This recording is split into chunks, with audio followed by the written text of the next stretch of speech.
साथियों, बसपा सिर्फ एक पार्टी नहीं है। बसपा एक मूवमेंट है, एक विचारधारा है, एक दलित, पिछड़े, अति पिछड़े, आदिवासी, मुस्लिम समाज की एक उम्मीद है।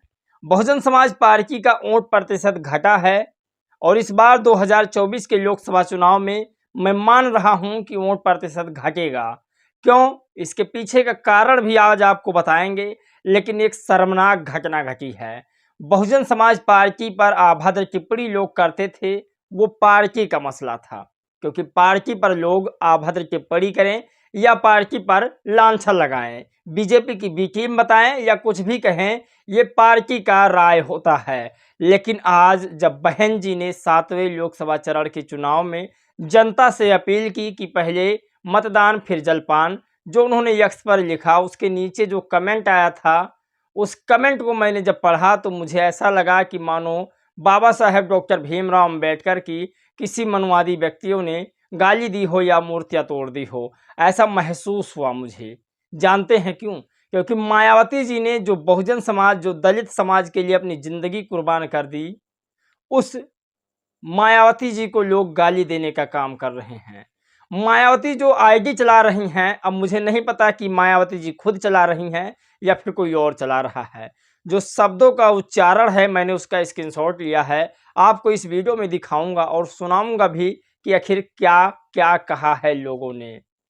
आज तमाम बड़ी खबर है, एग्जिट पोल तमाम टीवी वाले दिखा रहे हैं, उसके बारे में भी आपसे बातचीत करेंगे और तमाम लोगों की राय जो है उस पर बातचीत करेंगे।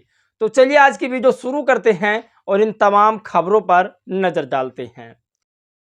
नमस्कार दोस्तों, मैं हूं पराग और आप देख रहे हैं देसी पीएसबी व्लॉग। साथियों, आज का जो एग्जिट पोल है वो एग्जिट पोल बीएसपी को शून्य दिखा रहा है। क्या ये सही है एग्जिट पोल? आपको बता दें कि 2007 में यही एग्जिट पोल विधानसभा चुनाव में आया था, लेकिन नतीजा ये आया था कि बहुजन समाज पार्टी पूर्ण बहुमत के साथ उत्तर प्रदेश में सरकार बनाई थी और मुख्यमंत्री पद पर बैठी थी बहन जी, और पूर्ण बहुमत के साथ। तो ये एग्जिट पोल आप अनुमान नहीं लगा सकते। मेरा ये मानना है कि एग्जिट पोल हमेशा पक्ष वालों के पक्ष में दिखाया जाता है, जो सत्ता में रहते हैं, और वही हो रहा है इस समय एग्जिट पोल में हो रहा है। देश में तमाम दलित समाज के लोगों को भ्रमित किया गया है। पहले उन्हें भ्रमित किया गया कि आपका जो वोट मायावती जी को जाता है वो वोट बीजेपी को जा रहा है, जबकि मायावती जी किसी के व्यक्तिगत कटाक्ष किसी के ऊपर नहीं करती हैं, पार्टियों की नीतियों की बुराई करती हैं। जैसे पार्टी 5 किलो राशन दे रही है, राशन पर उन्होंने कहा। जैसे पार्टी नौकरी नहीं दे रही है, उस तरह से बीजेपी पर उन्होंने धावा बोला। व्यक्तिगत किसी के ऊपर बहन जी ना ही टिप्पणी करती हैं और ना ही सुनती हैं। तो आपको बता दें, लोगों ने कहा कि बीजेपी की बी टीम है। इससे बहुजन समाज के, खासकर दलित समाज के कुछ वोटर्स जो पढ़े लिखे नहीं हैं और पढ़ लिख कर भी अंधविश्वास में भाग रहे हैं, वो लोग इधर उधर हो गए। उसके बाद फिर इन इंडिया गठबंधन वालों ने एक और जो है एक नया शुरुआत किया, दौड़ शुरुआत किया। उसमें बताया गया कि मैं संविधान बचा रहा हूं और मैं चुनाव जीत रहा हूं, संविधान बचाने के नाम पर मुझे वोट दीजिए। तो किसी न किसी प्रकार से जो दलित समाज है उसमें लगभग 30% 40% सेंध लगा ले गया। लेकिन क्या जो दलित समाज वोट इंडिया गठबंधन को दिया है, इंडिया गठबंधन का जो वोटर्स है वो वोट दिया है, इससे क्या बीजेपी को हरा सकते हैं? एग्जिट पोल के अनुसार बीजेपी हार नहीं रही है और मुझे वैसे भी नहीं लगता कि बीजेपी हारेगी, क्योंकि जिस तरह से ये मायावती जी को दरकिनार कर दिए थे, मुझे नहीं लगता कि मायावती जी को दरकिनार करने से इन्हें या जो है इंडिया गठबंधन को फायदा होगा। मायावती जी के बिना बीजेपी को हराना मुश्किल है। अब पॉइंट की बात करते हैं, जो बड़ी खबर है। मायावती जी ने हर बार की तरह इस बार भी लिखा कि देश में 18वीं लोकसभा के लिए हो रहे आम चुनाव की आज 7वें व अंतिम चरण के मतदान में भी पहले मतदान फिर जलपान के संकल्प व पूरे जोश के साथ बढ़ चढ़ कर हिस्सा लेने की अपील की, ताकि देश में रोजगार, सुरक्षा, आत्मसम्मान व स्वाभिमान युक्त जीवन देने वाली अच्छी सरकार बने। अब इस कमेंट के नीचे क्या कमेंट आया है, पहले वो सुनिए। ऐसा कमेंट आया है जिसे सुनकर दिल दहल जाएगा। अगर आप दलित समाज से, बहुजन समाज से या मायावती जी की विचारधारा को मानते हैं, अंबेडकर साहब की, काशीराम साहब की विचारधारा को मानते हैं, तो आप इन लोगों के प्रति 2 शब्द बिना लिखे नहीं जा सकते हैं। क्योंकि ऐसा इन व्यक्तियों ने लिखा है, पता नहीं इनके अंदर क्रूरता इतना कहाँ से आती है, इतना ये लोग कहाँ से सीखते हैं, मायावती जी के प्रति गंध फैलाते हैं।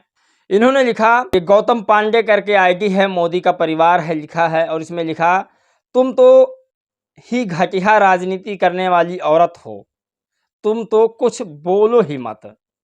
मायावती जी ने जब कहा कि पहले मतदान करें फिर जलपान करें, तो इन पर इन महाशय ने जवाब दिया कि तुम घटिया इंसान हो, घटिया राजनीति करती हो, घटिया औरत हो, और तुम इस पर बोलो ही मत। और @ मायावती, मायावती के पास मेंशन भी किया। तो मायावती जी के पास जब मेंशन इन्होंने किया, तो मायावती जी खुद नहीं देखेंगे, क्योंकि मायावती के पास ये करोड़ों, 25 करोड़, 26 करोड़ की जो दलित परिवार है, वो मायावती जी को अपना सब कुछ मानता है। तो ऐसे लोगों के लिए जवाब ये दलित समाज खुद देगा, खुद अंबेडकरवादी समाज इन्हें जवाब देगा, बहुजन समाज खुद इन्हें जवाब देगा। क्या ऐसे मामलों में चंद्रशेखर को बोलना चाहिए या नहीं? आप लोग अपनी राय जरूर दीजिएगा।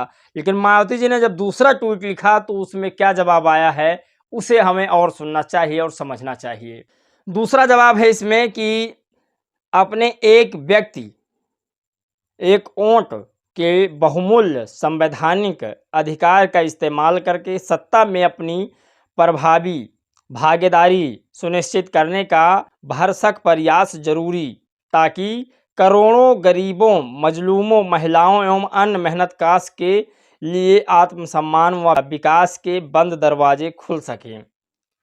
तो मैं आपको बता दूं, मायावती जी भले ही चुनाव जीतें या हारें, लेकिन इस देश के लिए मायावती जी आइडियोलॉजी हैं। इस देश की औरतें, इस देश के लोग ये कह सकते हैं कि जब एक दलित समाज की महिला चुनाव लड़कर इस देश की सबसे बड़े राज्य उत्तर प्रदेश की 4 बार मुख्यमंत्री रह सकती हैं, तो हम क्यों नहीं कर सकते हैं। मायावती जी इस देश के लिए गौरव हैं, इस देश के लिए सम्मान है। मायावती जी की जितनी तारीफ की जाए उतना कम है।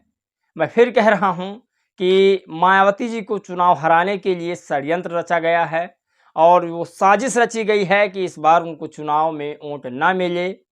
और इस षड्यंत्र के शिकार हुए मायावती जी के समाज के लोग, जिन्हें मायावती जी आंख मूंद कर, जिनके ऊपर मायावती जी विश्वास करती हैं, उन्हीं लोगों ने मायावती जी को धोखा दिया है।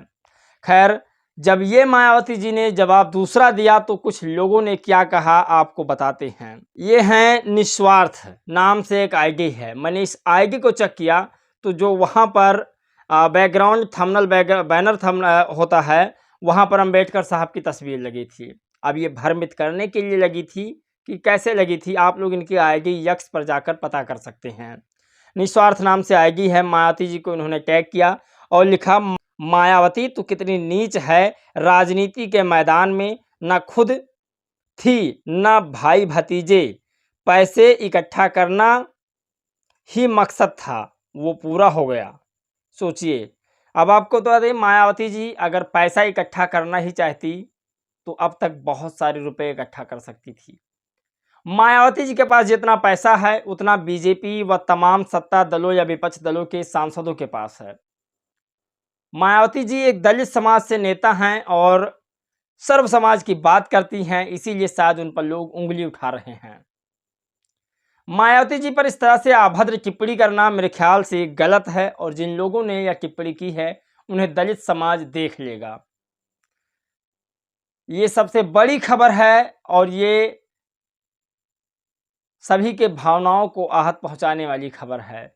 जिन लोगों ने ऐसा कमेंट किया है मायावती जी के प्रति, मैं कह रहा हूं कि कम से कम वो अंबेडकर साहब को, मायावती जी को एक बार पढ़ लेते, तो मैं ये जानता हूं कि वो लोग दोबारा ऐसे कमेंट नहीं करेंगे।